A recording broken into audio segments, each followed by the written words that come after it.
What's up, YouTube? Today I've got a very high effort video for you and one that I think is pretty important, so I hope you guys enjoy. I'm going to be making the case that natural bodybuilding is a terrible idea and that no one should compete in it. Now, I'm not saying that building muscle to look better naturally is a bad idea, I'm saying competing is. And it doesn't even have to be that way. Natural bodybuilding was a positive thing and could be great again, but as it stands, judging criteria for body fat percentage in natural bodybuilding make competing in it an absolutely awful idea. And that's what we're going to be talking about today. Body fat percentage for naturals. And jump scare. That's been pretty popular with you guys, so we're going to start with that since we're talking about physique today. And other jump scare, we're going to post a little bit of quad definition since that's what we're talking about today. I guess while I'm up, we'll do a little mantis pose to establish bodybuilding qualifications or whatever. But anyway, yeah, these are the Rascal shorts.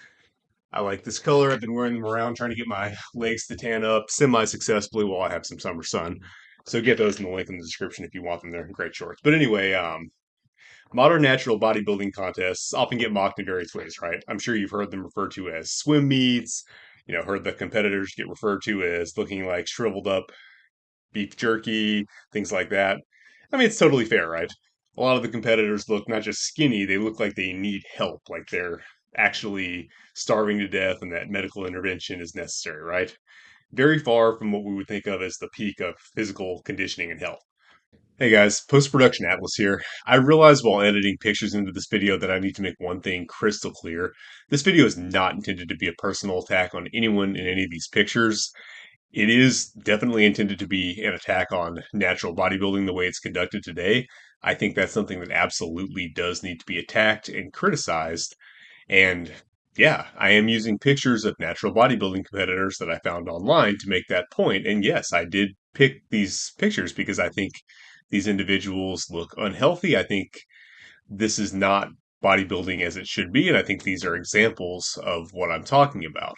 That being said, in no way am I trying to attack these guys personally. Well, I mean, maybe one of them, just a little bit. But no, in all seriousness, like I know obviously natural bodybuilding goes hand in hand with eating disorders. I talk about eating disorders in this video. So the last thing I want to do is just personally attack someone. I'm not saying this to like cyberbully anyone or say like, hey, guy, your physique is bad. Just I think there are things about natural bodybuilding that are very unhealthy, just not positive, and just need to be changed.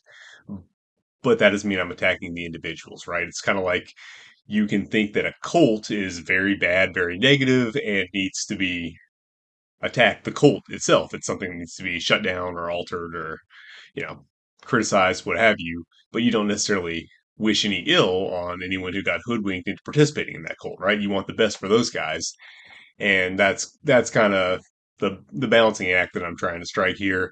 That being said, towards the end of this video, I will be kind of saying some vitriolic things about organized natural bodybuilding competition. I'm going to leave that in. I feel like it needs to be said, but I just want to quickly state that I'm trying to separate my criticism of the competition, the organization, the judging standards, and things of that nature from specific individuals, and I'm only using specific individuals who did post their pictures online freely, just to make a point that I feel needs to be made, not to try to attack them. Like I said, maybe with a slight exception of maybe one of them. But anyway, I hope you guys understand where I'm going with this, and I'm not trying to be a jerk about this. All right, thanks. Let's get back to the video.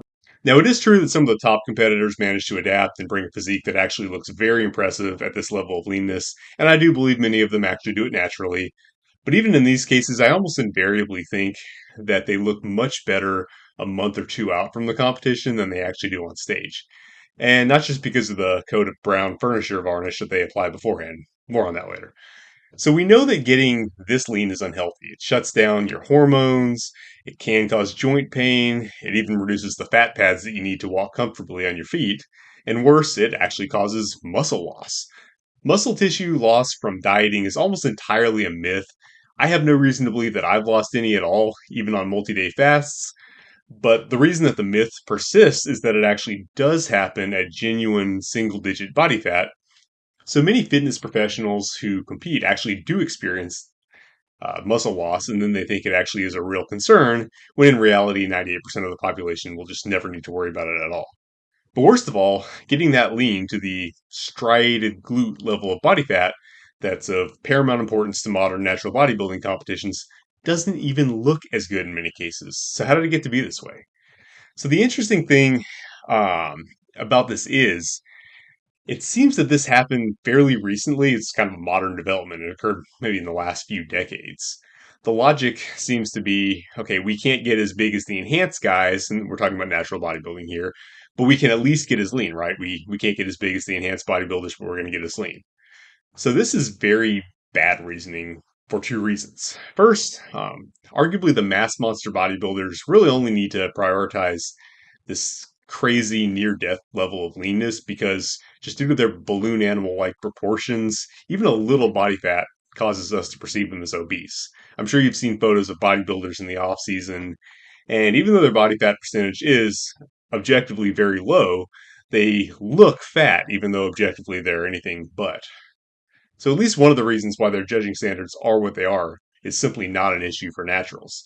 And indeed, it wasn't an issue for more lightly enhanced competitors of the golden era either. You know, Arnold and many of his contemporaries did not get as lean as today's mass monsters or even many competitive natural bodybuilders today, but they still look fantastic, right? And forgetting about health for a moment, enhanced competitors don't have to worry nearly as much about the trade offs between size and fullness and leanness that naturals do, right? They simply have more options to preserve the look of mass and fullness to near death or even at death levels of leanness. RIP Andreas Munzer. Rest, yeah. Does it really make sense that naturals who don't have these options to do kind of in runs around the issue of muscle loss and stringiness should have to have the same leanness at any cost mentality that the enhanced guys do, especially when they don't have, the issue of relying on insane leanness to avoid looking like you know, having the proportions of a pudgy balloon animal. Like, no, it doesn't make sense for naturals, right?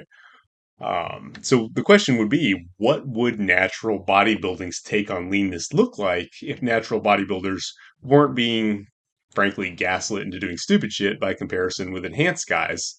And also, I guess there's the issue of the probable infiltration of fake natties who can more easily cope with the extremely demanding leanness standards. Like, what would naturals just do if it were just natural bodybuilders? We didn't have, anything coming in from enhanced bodybuilding. What would naturals just naturally? um, what would the standards look like, right? If they just had a clean slate to experiment with bodybuilding and just figure out how to present their physiques in the most advantageous way possible, what would that look like? Well, fortunately, we have an answer because there were decades of bodybuilding that were completely natural. So, how did bodybuilders in the bronze and silver eras treat body fat percentage? Well, they treated it as a means to an end. The goal of bodybuilding was to build a physique that was as muscular and shapely as possible, right? Leanness was a means to display that to best advantage. Like a tan or posing. I'm talking about a natural tan, not a spray tan, obviously. But anyway, leanness was something like that would help to display, the muscle, which was the objective. It wasn't the end in and of itself, right? And to that end, there was not a specific body fat percentage requirement. You know, no matter how well you do in other categories, you must meet a particular level of leanness to place well in the show, even if you're absolutely mogging everyone else otherwise, right? That's not how they did it. Instead, it was more or less up to the competitors to figure out what worked best for them. And as a result, you'd see a lot more variety in terms of body fat percentage in bodybuilders of the bronze and silver eras, from exceedingly shredded in some cases to even the mid upper teens percentages that would just be considered absolutely unacceptable at natural bodybuilding competitions today. So, I want to take a moment to talk about one of the apparent paradoxes of bodybuilding history that's inspired a great deal of confusion and curiosity among enthusiasts of Iron Game history, and that is the lost Bronze era secret to absolutely shredded physiques. Right? Probably a lot of you already know what I'm talking about. We see photos of Bronze era guys like Bobby Pandour, Billy Ralph, Maxick, Sandow to an extent. Plenty of lifters whose names we don't even know, just looking absolutely peeled, right? These guys would have zero problem with modern natural bodybuilding leanness standards. This is kind of a paradox, right? Because it changed with the silver era and they got less lean, right? It's kind of like something historical like the pyramids or if you guys follow Egyptian history, they have these giant 20-ton sarcophagi, I guess sarcophagi, whatever, carved from a single piece of granite with such precision that you place the lid on and they just hermetically seal. Like so, incredibly precise artifacts from apparently the earliest periods of Egypt that seem to be something that they could do at that time and then lost the capability to do. Um, you've got granite vases carved with incredible precision. Allegedly, our technology didn't get to the level where we could reproduce these things until like the 70s. So, and this stuff is coming from like the earliest periods of Egypt. So it's like, how did the earlier periods do all this more advanced stuff? The pyramids again were from the earlier periods, not the later. And right. So that's kind of what this leanness in the bronze era relative to the silver era is like for bodybuilding. Um, there's been a lot of speculation about what lost methods were used in obtaining these results. Many speculate about lost Bronze era dietary training secrets, and there are plenty of conspiracy theorists that have tried to concoct some kind of scenario where these guys somehow had access to early steroid products, even though these theories would require the complete depopulation of all gerbils on Earth at that time and still probably not be effective. And more sober-minded cynics have just proposed that a little bit of the old Peruvian marching powder, if you take my drift, may have been involved. At least in the case of Sandow, that's probably true given his alleged antics. But anyway, what makes this such a mystery is that whatever esoteric methods were used to achieve such incredible conditioning in the Bronze era seem to have largely disappeared by the Silver era. It's kind of like, how those greatest works that I talked about of the very earliest period of ancient Egypt happened in those early periods, and then apparently the capabilities declined thereafter, or you see that all over the world. Apparently, the Inca allegedly, for some reason, chose to build the foundations of many of their structures with incredibly huge, precisely carved and fitted megaliths, giant stones, and then they'd finish the top portions with just comparatively crude, like little rock and mortar construction that just seems like a completely different level of technology, right? It's kind of weird, you know? It kind of asks for an explanation, right? But in the case of bodybuilding, I don't think the explanation is anything cool, like, lost civilization or whatever. I think it's just about optimization in terms of looks. So today we talk about how important lighting, angles, posing, all that stuff is. How a lot of the guys who look absolutely huge on Instagram aren't really that big in real life, right? I think something like that's going on here. I'm not saying the Bronze Era guys weren't really that shredded. I'm sure they were. But in most cases, other than Sandow, who again was not the most shredded of the bunch out there. We only know these guys from a couple of insane looking photos. Most of them weren't necessarily that famous in their own time, right? What if they experimented with extreme leanness and it did work extremely well to create insane looking photographs that have now made them more famous in our time than they actually were on their own, but it didn't work that well for making them look impressive in person? After all, in person would have been far more important at that time since there wasn't any ability to constantly distribute photographs, right? As partial evidence for this, Bobby Pandour worked as a model, and in that capacity, he was thought of at that time as a poor man's Sandow. And that always struck me as a little odd because he looks, if anything, more jacked and ripped than Sandow, right? If you don't care about his lifting ability or fame, wouldn't he, if anything, be preferable to Sandow as an artist model? But remember, most impressions at that time would have been made in person, and it's very likely that Pandour, who, like many of the fitness and bodybuilding influencers today, was a very small statured individual and didn't seem as impressive in person as Sandow. And when I say small stature, I don't just mean height. A big, robust frame with big joints reduces some of the contrast between muscle and joint, reducing the pop even of very large muscles, while very small, delicate joints can create a cartoonish pop even on relatively small individuals, right?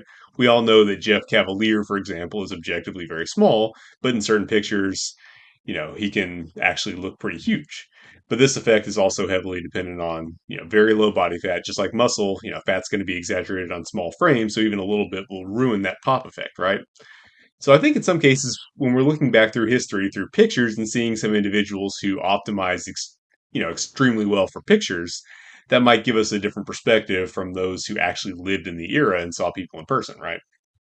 We also see the stark difference in the look optimized to impress in pictures versus in person on the opposite end of the spectrum as well. Herman Gorner, who is an absolute titan at 6'0", 242 pounds with sharp abs. And people back in the day who met him in person just could not shut up about how huge he was. They would go on and on about how giant this guy was.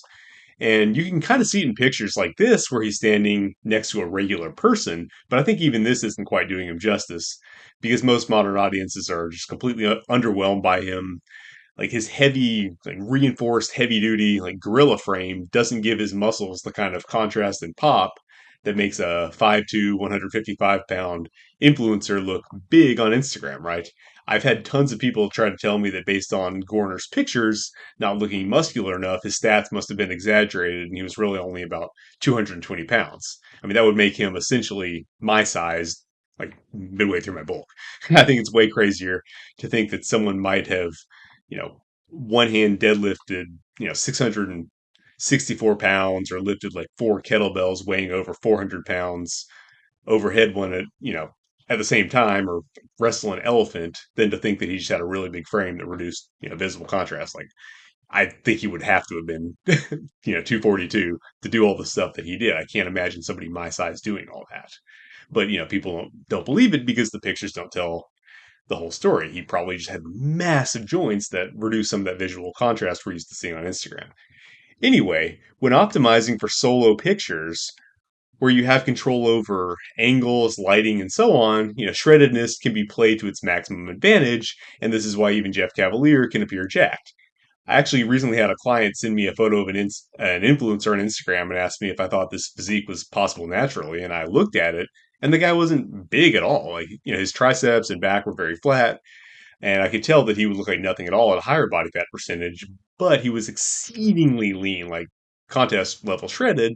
And with a zoomed in photo from a particular angle, I could see how he would look massive to the untrained eye.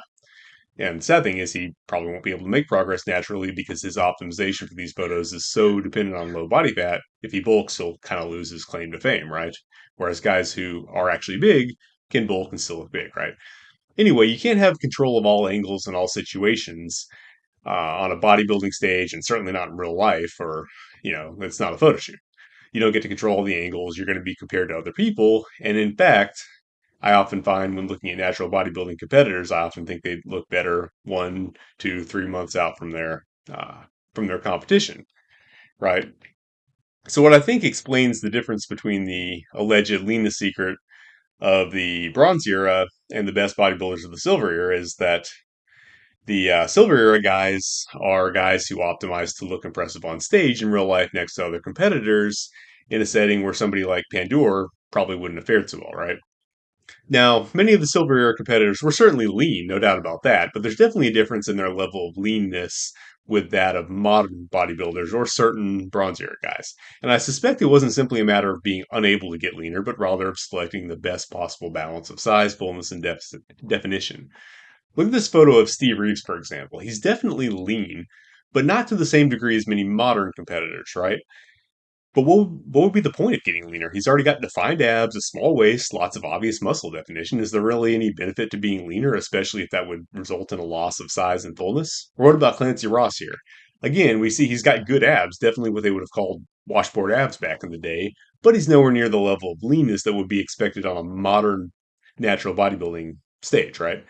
But here we can see how absolutely massive he looks standing next to a regular person. Like the poor guy's just minding his own business, trying to do his job and set the light up or whatever, and he's getting absolutely mobbed, right?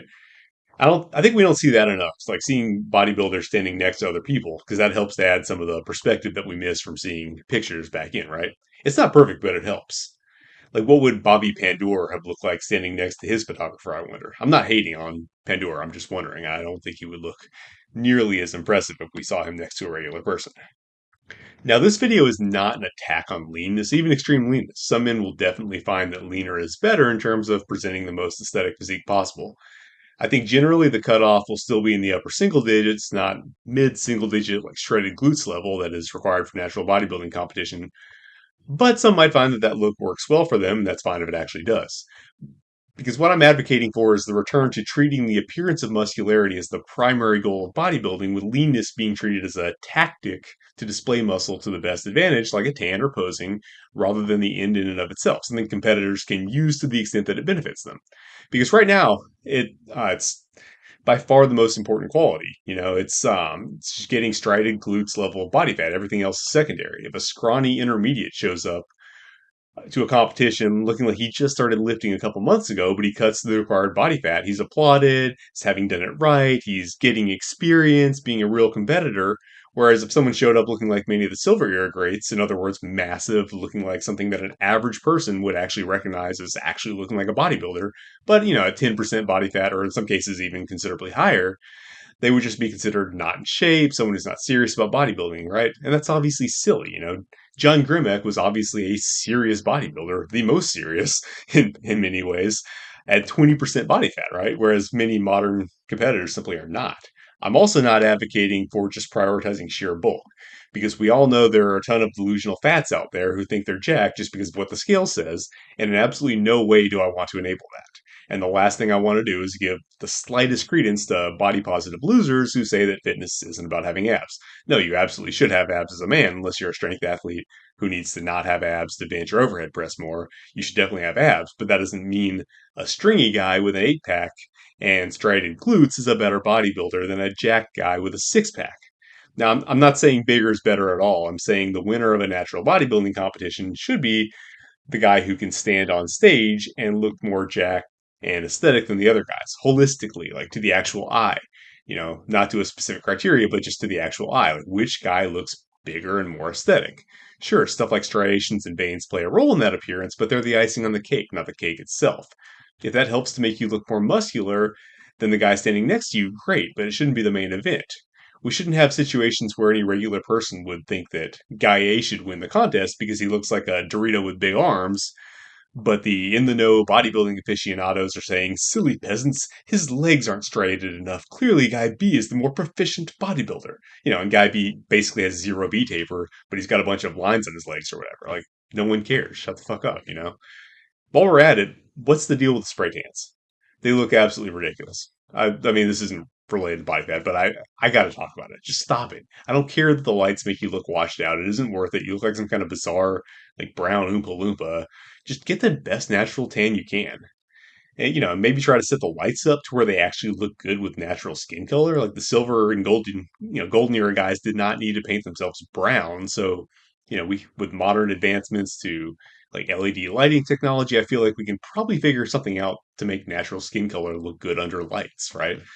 Ask any Instagram influencer and they find like lighting that makes them look good. So I feel like we could probably work something out if we cared. Spray tans are stupid. Yeah, so anyway, I don't think anyone should be competing in natural bodybuilding until these issues get sorted out. I mean, at this point, it's basically competitive anorexia in brown body paint. That's weird and lame. I know a lot of people are in search of an identity and can be persuaded to pay an entry fee in exchange for an identity, but you can just build muscle and get lean for free without doing all that. Just say, I'm a bodybuilder and actually look the part. It's free. You can just do that. And if you look good, you can just use social media to in run around the multi-level marketing scheme esque like anorexic joinery and get way more recognition for your physique than 98% of the little brown sheep who paid the registration fee will ever get. Joffrey Schofield has never competed, National Hypertrophy's never competed, Basement Bodybuilding's never competed. Alex Leonidas eventually did, but that was after he got famous, and he absolutely mogged everyone there on his first try. Paul Viking, I don't think has ever competed, as far as I know. He doesn't. I mean, he can't even get him to post on Instagram. I doubt he's ever competed. I feel like Hersoviak may have competed, but I don't actually know or care because he looks great, and that's all that matters. Um, Now, there are some legitimately great modern natural bodybuilders who have competed and made competing, an important thing to them. And I mean, absolutely no disrespect to them whatsoever. Obviously, what they do is extremely hard. And if they manage to have a great physique in spite of having to starve themselves repeatedly, well, that's even more impressive, right? So I'm not trying to disrespect them, but the reality is a whole lot of the people who get psyoped into wasting a ton of time they could be using to actually build muscle, going through lots of misery just to look like shriveled up beef jerky painted like a National Park Service building on stage, and not only without getting paid for it but actually paying the privilege of doing so. And don't even get me started on the fact that they have women doing this too. I mean, that is just insanity, right? This is what this boils down to is an eating disorder that's been normalized by the fact that the pot boiled slowly enough that the frogs didn't notice the change from this to this in time to jump out. And somebody has to point out that the emperor has no clothes, so it might as well be me. Anyway, I'm not against bodybuilding competition. I just think the artificial tan obviously needs to be banned because it looks stupid, and more importantly, the judging standards need to be altered to something more consistent with health and just common sense about what looks aesthetic. Not banning or penalizing ridiculously low body fat percentage, just not requiring it or letting it be a trump card that beats somebody who is objectively better in every other way. In that case, natural bodybuilding competitions could be a positive competitive outlet. There's been some talk about doing that kind of online natural bodybuilding competition with like saner standards. I think Natty Life was the ringleader there. Somebody should ask him how that's going. I don't think he posts anymore, but if anyone has contact with him, ask him how that's going. Because that could be a positive thing. There's definitely an argument for in-person competitions since that allows you to actually touch grass, experience camaraderie and whatnot. Although, I mean, honestly, to my knowledge, that isn't much of a thing at natural bodybuilding competitions anyway. I would actually recommend strongman competitions or CrossFit if that's what you're looking for. Although, with the CrossFit, be careful about the swimming part. Uh, that may have been too soon. I apologize. Anyway, folks that do that stuff tend to be pretty cool and friendly, so I would definitely recommend that. But if the aesthetic part is what you're into, you could always just do what I do and follow in the footsteps of the silver era guys and take physique pictures in scenic natural locations around Southern California. Obviously, actual SoCal is probably inconvenient for most of you guys. I'm speaking a little metaphorically here, but I'm sure you have scenic nature where you live. I'm not a great bodybuilder myself. I'm, more known for my performance, but I still think I look a lot more aesthetic hanging out by a waterfall or wildflowers than most of these guys do starving, covered in, furniture varnish at some convention center, right? And in keeping with the silver ear tradition, my back is a lot more detailed at double digit body fat than many of these competitors at 5% body fat. Abs might be built in the kitchen, detailed glutes are basically built through anorexia, but back abs are in the weight room are built in the weight room. I apologize. That would have sounded a lot cooler if I'd actually gotten that out right. So if you want to build a set of back abs for yourself, it just so happens that I have exactly what you're looking for, and best of all, it'll work even if you like training outside with minimal equipment like I do. It's called parking lot bodybuilding for now, and it's available on Train Heroic. Although I think I've got the link in the description down there. Hopefully, we can change the name later to In a Forest Meadow by a cabin far from all major urban centers bodybuilding. So once I get fully location independent in terms of income, hopefully that can be a reality. I hope that's already a reality for some of you guys. And I definitely appreciate any business that'll move me closer to that goal so I can actually raise my kids somewhere that isn't a post apocalyptic wasteland. Anyway, this program will absolutely add tons of size and definition to your back, in addition to obviously a ton of functional strength and whatnot. I'll be happy to take the Pepsi challenge with any other hypertrophy program on that part. Anyway, thanks for watching. Feel free to share this around if you think there's some sense to be made here. I really think this is something that needs to be changed because natural bodybuilding absolutely could be a positive thing, and there's no good reason why the competitions can't reflect that.